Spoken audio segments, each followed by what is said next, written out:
그 권능으로 땅을 지으시고 그 지혜로 세계를 세우셨고 그 명철로 하늘들을 펴셨으며 그가 목소리를 발하신즉 하늘에 많은 물이 생기나니 그는 땅끝에서 구름이 오르게 하시며 비를 위하여 번개하게 하시며 그곳에서 바람을 내시거늘 사람마다 오준하고 무식하도다. 금장색마다 자기의 만든 신상으로 인하여 수치를 당하나니 이는 그 부어 만든 우상은 거짓이요 그 속에 생기가 없음이라. 예. 오늘 말씀의 제목은 이게 지금 각도가 잘 안 맞아서 제가 반사가 돼갖고 내가 믿는 하나님은 능력의 하나님 이런 말씀입니다. 네, 우리 블랭크 한번 할게요. 같이 읽어볼까요? 보이시나요? 너무 제 쪽으로 돌리는 거 아닌가요? 사람마다 어리석고 무식하도다. 금장색마다 자기가 만든 말미암아 수치를 당하나니 이는 그 부어 만든 우상은 거짓이요 그 속에 생기가 없음이라. 블랭크 들어갑니다.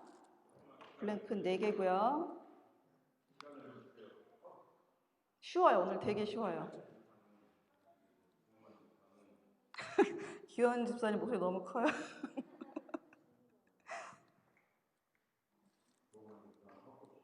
네. 자, 들어갑니다. 지용이 준비됐어? 하나, 둘, 셋. 아이고. 아니, 그죠? 없죠? 자, 내가 해야 되는 거죠? 자, 사람마다 어리석고 무식하도다. 금장색마다 자기가 만든 신상으로 말미암아 수치를 당하나니 이는 그 부어 만든 우상은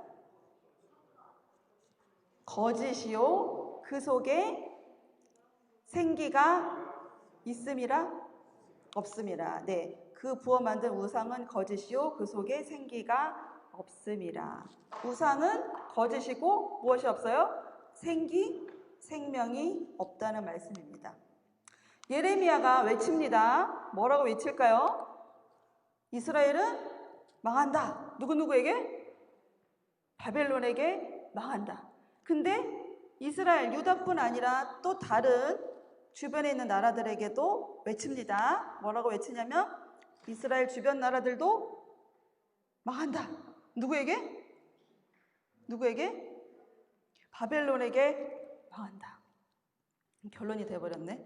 우리 지난주에 권지은 전사님이 이스라엘 주변에 있는 나라들이 하나님 앞에 심판받는 거에 대해서 말씀해 주셨어요. 그래서 이집트 또 그 빨간색 나라 뭐였을까요?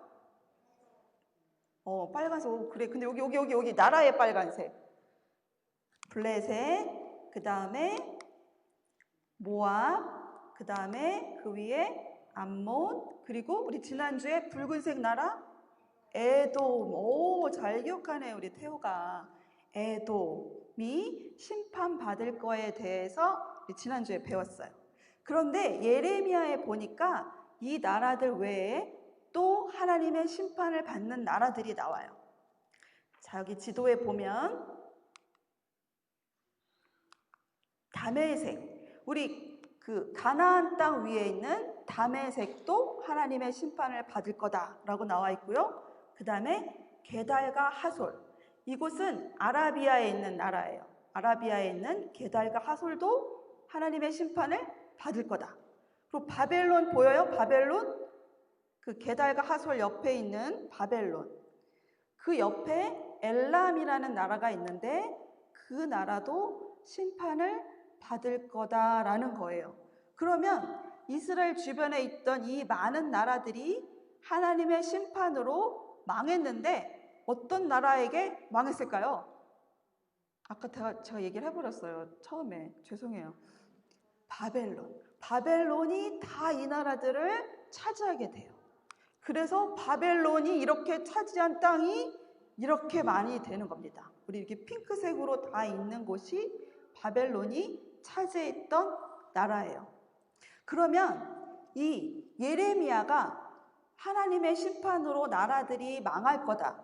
그런데 이 예언이 그대로 예레미야가 말한 예언이 다 이루어졌는데, 그렇다면 이 바벨론이라는 나라는 정말 있었던 나라일까요?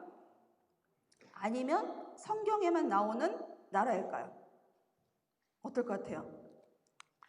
바벨론, 아까 이렇게 차지한 지도가 있죠? 그런데 이 바벨론이라는 나라는 실제 있었던 나라예요. 여기 보니까 BC 626년부터 539년까지 있었던 나라라고 성경뿐 아니라 많은 역사학자들이 그렇게 얘기하고 있어요. 그리고 이때 있었던 유물, 흔적들이 발견되기 시작하는 거예요. 그래서 우리가 그 흔적들을 보고 이 나라가 있었다는 것을 알 수 있어요. 여기 보니까는 무슨 파란색 커다란 문이 있는데, 이거는 어디에 있냐면 어디 있다고 적혀 있죠? 네, 대형 박물관, 우리 브리티시 뮤지엄에 있는 유적 리메인들이에요. 여기 보니까 이 파란 문은 바벨론 궁 안으로 들어가는 입구였다고 해요. 이게 엄청나게, 이거 본 적 있어요? 우리 박물관에 가서 본 적 있어요? 우리 친구들 아직 어려서 못 봤지? 우리 부모님들은 다 봤어요. 그래서 여기 보면 이 사자 모양이 이렇게 있고 그래요. 지금 봐도 굉장히 잘 만들었고 멋있거든요. 이 바벨론 나라가 이렇게 있었다는 흔적을 보여주는 거죠. 그런데 예레미야가 바벨론에 의해서 이렇게 주변국들이 심판받는다고 얘기했는데, 이번에는 예레미야가 뭐라고 얘기하냐면 바벨론도 망한다는 거예요. 지금 바벨론이 이렇게 강하게 모든 나라를 다 지배하고 더 이상 바벨론을 넘볼 나라가 없고, 바벨론은 더 많은 나라를 더 크게 확장하려고 하고 있는데 이 바벨론도 망한다고 예레미야가 얘기하고 있는 거예요. 예레미야 50장 1절에서 3절에 이런 내용이 있습니다. 여호와께서 선지자 예레미야에게 바벨론 갈대아 사람의 땅에 대하여 하신 말씀이라. 너희는 나라들 가운데에 전파하라. 공포하라. 깃발을 세우라. 숨김이 없이 공포하여 이르라. 바벨론이 함락되고 벨이 수치를 당하며 모로닥이 부스러지며 그 신상들은 수치를 당하며 우상들은 부스러진다 하라. 여기 벨과 모로닥은 바벨론 당시에 있었던 우상, 그들이 믿었던 신이에요. 그리고 마지막에 이는 한 나라가 북쪽에서 나와서 그를 쳐서 그 땅으로 황폐하게 하여 그 가운데에 사는 자가 없게 할 것임이라. 사람이나 짐승이 다 도망할 것임이라. 여기 보니까 빨간색 글씨로 한 나라가 북쪽에서 나와서 바벨론을 친다라고 되어 있죠. 이 북쪽에서 나오는 한 나라가 어떤 나라냐면 페르시아라는 나라예요. 성경에는 바사, 메데 이렇게 나와 있거든요. 이 바벨론을 이기는 나라, 새로운 나라가 나오는데 그 나라가 어떤 나라냐면 페르시아라는 나라랍니다. 자, 바벨론 땅이 이만큼 되었다고 했죠. 그러면 새로운 나라, 바벨론을 이기고 새로운 이 페르시아는 어느 정도 될까요? 이렇게. 바벨론보다 훨씬 넓죠. 바벨론보다 더 큰 나라가 페르시아였던 거예요. 그러면 이 페르시아는 진짜 있었던 나라일까요? 우리 아까 바벨론이 진짜 있었던 나라라고 그때 있었던 유물들, 흔적들 통해서 이 나라가 진짜 있었던 나라라고 보았는데, 그럼 페르시아는 진짜 있었던 나라일까? 성경에 임한 이 페르시아라는 나라가 나오는 게 아니라 역사에서도 페르시아가 나와요. 그래서 BC 550년부터 330년까지 페르시아라는 나라가 이 지역을 이렇게 다 다스리고 있었습니다. 그러면 우리가 아까 바벨론에 진짜 있었던 나라인지 그때 있었던 흔적들을 보고 그 나라가 진짜 있었던 나라라고 우리가 얘기한 것처럼 페르시아의 흔적들도 한번 찾아보겠습니다. 이것도 어디에 있냐면 브리티시 뮤지엄에 있어요.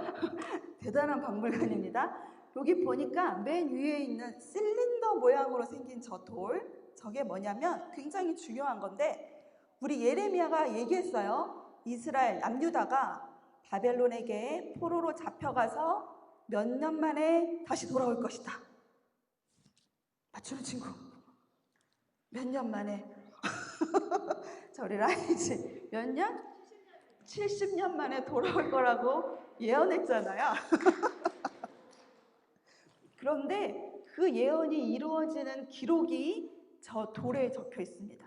페르시아의 왕 이름이 누구였냐면 고레스라는 왕이었는데, 저 왕이 이제 페르시아가 바벨론을 이기고 나서 이 이스라엘 유다 백성들을 보니까 불쌍하다는 생각이 든 거예요. 그래서 저들이 다시 가나안으로 돌아가서 성전을 짓고 그곳에서 살아라 라고 명령을 적어놓은 돌이 저 돌인 거예요.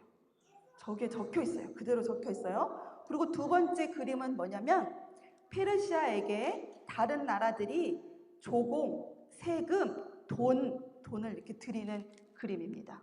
그러니까 페르시아도 실제로 있었던 나라인 거죠. 이렇게 예레미야가 예언했던 것이 정말로 그대로 다 이루어졌어요. 하나님의 말씀이 다 이루어졌어요. 우리는 이 사실을 통해서 무엇을 알 수 있냐면 하나님은 역사의 주인공이시구나. 하나님 말씀하신 것이 그대로 성취되고 이루어진다는 것을 보게 되는 거예요. 하나님이 역사의 주체시고 주인공이 되셔서 역사를 이끌어 가시는 분이 누구냐? 하나님이라는 걸 알게 되는 거죠. 그래서 우리가 역사를 영어로 뭐라고 얘기해요? 역사를 뭐라고 얘기하죠? 이거 우리 너무 잘 알죠? 히스토리는 his story. 그의 이야기. 누구의 이야기? 하나님의 이야기라는 거예요. 하나님이 역사를 통해서 하나님이 일하시고 역사를 이끌어 가시는 분이 하나님이심을 보여주고 계세요. 그렇다면 하나님이 왜 역사의 주인공이실까? 그 이유는 오늘 본문에서 알 수 있어요. 오늘 본문을 제가 잘 안 보이는데 우리 라이진 어린이께서 좀 읽어주시겠어요? 제가 반사가 돼서 잘 안 보여요. 안 보이나요? 네, 그럼 우리 전사님께서 좀 읽어주시겠어요? 여호와께서 그의 능력으로 땅을 지으셨고 그의 지혜로 세계를 세우셨고 그의 명철로 하늘들을 펴셨으며 그가 목소리를 내신즉 하늘에 많은 물이 생기나니 그는 땅 끝에서 구름이 오르게 하시며 비를 위하여 번개를 치게 하시며 그의 곳간에서 바람을 내시거늘 사람마다 어리석고 무식하도다. 금장색마다 자기가 만든 신상으로 말미암아 수치를 당하나니 이는 그 부어 만든 우상은 거짓이요 그 속에 생기가 없음이라. 아멘. 오늘 말씀 15절 16절을 보니까 하나님이 누구시라는 거예요? 이 세상을 만드신 창조주이시라는 겁니다. 하나님께서 그의 능력으로 땅을 지으셨고 그의 지혜로 땅을 세우셨고 명철들로 하늘들을 펴셨고 그가 목소리를 낸즉 물이 생기고 그리고 비가 나서 번개를 치고 바람을 내시고 이 모든 자연 만물 우주를 하나님이 만드시고 지키고 계시다는 것을 보여주고 계신 거예요. 이 세상의 시작, 창조주가 누구시냐면 하나님이시기 때문에 이 세상을 이끌어 가시고 마치시는 분도 하나님이시라고 말씀을 통해 보여주고 계신 거죠. 당연한 이야기를 우리 말씀을 통해서 배운 거예요. 그런데 17절에 어리석은 사람들이 나타납니다. 그 어리석은 사람들은 누구냐면 금장색이 누구냐면 우상을 조각하는 사람들을 말해요. 금장색마다 자기가 만든 신상, 우상으로 말미암아 수치를 당한다. 부끄러움을 당한다는 거예요. 그 부어 만든 우상은 거짓이고 그 속에 생기가 없다는 겁니다. 우리 아까 블랭크 했던 거죠. 그 우상은 참이 아니고 거짓이고 그 속에 생기가 없다는 겁니다. 이렇게 우상을 만든 자들이 거짓인 이유는 무엇이냐면 그것도 하나님의 피조물인 거예요. 하나님이 만드신 건데 그걸 신처럼 여기는 것이 얼마나 어리석고 바보 같은 일이냐고 말씀하고 계신 거죠. 그런데 이 당시에는 많은 사람들이 이렇게 우상을 섬겼습니다. 많은 나라들이 우상을 섬겼어요. 제가 몇 가지만 추려왔지만 이것보다 더 많은 우상들이 있었습니다. 첫 번째가 모압의 우상 그모스. 우리 큐티를 하면서 보았을 거예요. 사람을 죽여서 제사로 드리는 인신 제사를 하는 그 종교, 그 우상, 그 모스, 그리고 암몬의 우상 밀고, 아수르의 우상 니스롯, 그리고 우리가 잘 아는 가나안 땅에 있었던 우상 바알과 아세라. 이렇게 많은 우상들을 조각을 하고 그 신에게 절하고 경배하고 그 신 뜻대로 살려고 노력을 했다는 거예요. 어리석은 자들이었다는 거죠. 이것보다 더 많은 우상들이 있었다고 합니다. 이렇게 우상을 조각을 하고 만들고 섬겼던 그들은 우상을 만든 자들만 거짓이 아니라 그것을 섬겼던 자들도 거짓이고 그들에게는 생명이 없습니다. 그런데 우리가 믿는 하나님, 내가 믿는 하나님은 어떤 하나님이냐면 우리가 말씀을 통해서 보았지만 이 우주 만물을 시작하시고 지금도 그것을 이루어 가시고 끝을 이루시는 하나님. 어떤 나라를 세우시고 그 나라를 망하게도 하시며 모든 역사를 이끌어 가시는 역사의 주인공, 그 하나님이 내가 믿는 하나님이라는 거죠. 내가 믿는 하나님은 생기가 없고 거짓은 저런 우상이 아니라 능력의 하나님이라는 것입니다. 그 능력의 하나님이 이렇게 우주를 만드시고 그리고 나를 만드시고 나를 지키시고 지금도 보호하시며 우리와 함께하고 계시다는 거죠. 그래서 역사를 통해서 하나님은 이렇게 말씀하십니다. I am the king. 내가 진짜 왕이야. 이 세상에 영원한 왕도 없고 진짜 왕도 없지만 나는 영원한 진짜 왕이야. 라고 하나님이 말씀하고 계시는 거죠. 지금도 역사는 이렇게 흐르고 있습니다. 오늘 2020년 10월 25일 썸머타임이 해제된 날, 하루 더 잔 날. 오늘 이 시점도 역사라는 한 시점이죠. 우리가 지금 말하고 있는 이 시간도 흘러가면 과거가 되고 역사가 되겠죠. 지금도 하나님은 역사를 이끌어 가시고 역사의 주인공으로 지금도 함께 하십니다. 하나님이 역사의 주관자시라면 이 세상을 만드시고 이 세상을 심판하시며 그것으로 끝나는 것이 하나님의 목적일까요? 하나님의 히스토리의 마지막이 심판, 끝, 종말로 끝나는 것일까요? 그렇지 않습니다. 우리 하나님은 영원하세요. 그래서 하나님을 믿고 하나님을 진짜 왕이라고 생각하고 따르는 자들에게는 영생, 영원한 삶을 주십니다. 우리는 어떤 사람으로 살아야 될까요? 많은 사람들이 우상을 섬기고 이 세상을 따라서 이 세상에 잘 먹고 잘 살고 성공하는 것을 쫓아서 살아가는 많은 자들이 있어요. 그런데 그들 가운데서 하나님의 역사를 보고 그것을 예언했던 예언자들이 있었습니다. 그들은 하나님을 보았어요. 땅을 보지 않고 하늘을 보고 하나님의 역사의 흐름에 맞춰서 예언하고 그 뜻대로 살았던 자들이 있었던 거죠. 제가 여러분들에게, 우리 친구들에게 묻고 싶습니다. 우리는 생명이 없고 거짓인 이 세상의 신을 쫓아 따라서 살다가 그들과 함께 망할 것이냐? 아니면 영원한 왕, 진정한 왕, 완전한 왕이신 하나님을 쫓아 살다가 그분과 함께 영생을 얻고 영원한 삶을 얻을 것인가?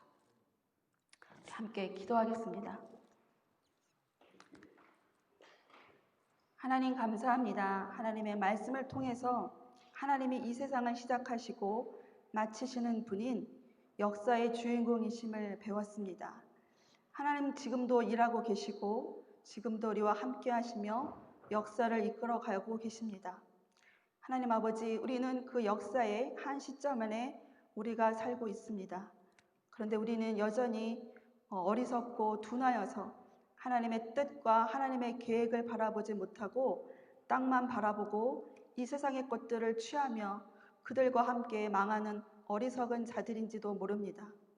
하나님 아버지, 우리가 하나님의 마음을 가지게 도와주시고 하나님의 시선을 바라볼 수 있도록 도와주옵시고 하나님이 진정한 왕이십니다. 나의 왕이십니다 고백하며 하나님의 뜻을 쫓아 살아가는 우리 모든 열방의 식구들이 다 되게 해 주옵소서. 예수님의 이름으로 기도드립니다. 아멘.